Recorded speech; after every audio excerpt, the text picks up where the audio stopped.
What's up for February? Venus and Mars make quite the pair, while Jupiter and the Moon are each other's Valentine. And observing M81, aka Bode's Galaxy.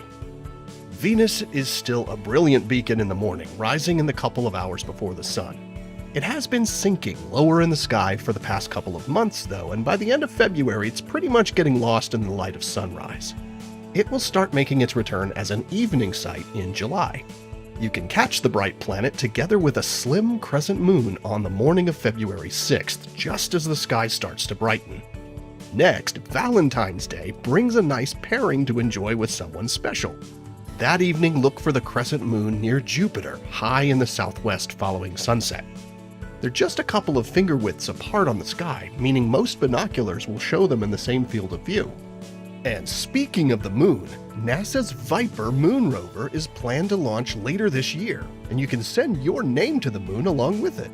Visit nasa.gov/sendyournamewithviper for details. Returning to the inner planets, as Venus begins its exit, we find Mars returning to view.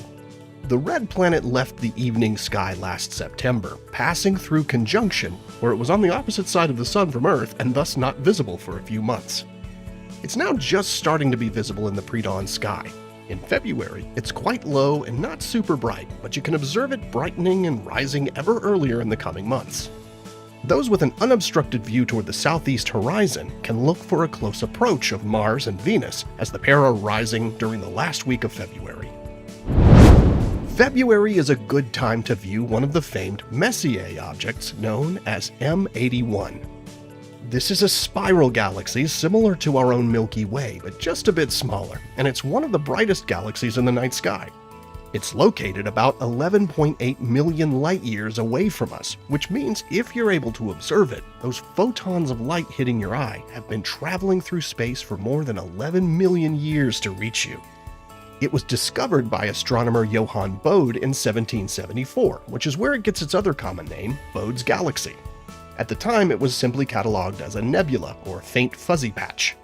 It wouldn't be until the work of Edwin Hubble in the 1920s that many such faint fuzzy objects were understood to be self-contained galaxies of stars outside the Milky Way and incredibly distant from us. M81 is a bit too dim to see with the unaided eye, but it's visible with binoculars or a small telescope where it appears as a dim patch of light. With a 6-inch telescope, you can resolve the galaxy's bright core, and with an 8-inch telescope, you can begin to make out the spiral arms. Locating M81 is not too difficult with the Big Dipper or the Plow to guide you. Starting with the star on the end corner called Dubhe, imagine a line twice the distance from the star on the opposite corner of the Dipper, Phecda. Pointing your telescope or binoculars in that area ought to put you pretty close to M81. You might also notice its faint fuzzy companion nearby, which is M82.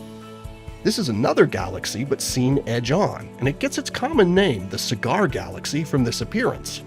This pair of galaxies is circumpolar in the northern hemisphere, meaning they rotate around the north celestial pole and never set. Unfortunately, this means they're not really visible from the southern hemisphere.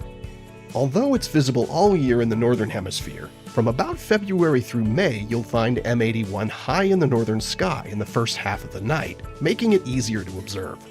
So grab your telescope or find a local astronomy event with NASA's Night Sky Network and check out M81, Bode's Galaxy, a distant cousin to our home galaxy, the Milky Way.